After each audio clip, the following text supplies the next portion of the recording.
யாழ்ப்பாணம் நல்லூர் கோயில் வீதியில் அமைந்துள்ள வர்த்தக நிலையத்தில் பணியாற்றும் பெண்ணின் தங்கச்சங்கிலியை அறுத்ததுடன் நாவட்குழியில் நேற்று பொதுமக்களால் பிடிக்கப்பட்டு போலீசாரிடம் ஒப்படைக்கப்பட்டார்.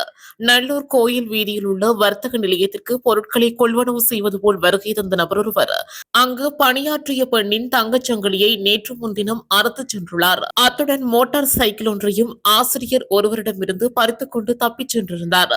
இதனை அடுத்து வர்த்தக நிலையத்திலிருந்து சிசிடிவி கேமரா ஊடாக குறித்த நபரை இனங்கண்டு நாவட்குழி மக்கள் சந்தேக நபரை பிடித்து சாவகச்சேரி போலீசாரிடம் நேற்று ஒப்படைத்தனர். இதன்போது சந்தேக நபரிடமிருந்து 3 லட்சம் ரூபாய் பணமும் மீட்கப்பட்டது. குறித்த குற்றச்செயல்கள் யாழ் போலீஸ் நிலைய பகுதிக்குள் இடம்பெற்றிருந்ததால் சந்தேக நபர் யாழ்ப்பாணம் போலீசாரிடம் ஒப்படைக்கப்பட்டுள்ளார்.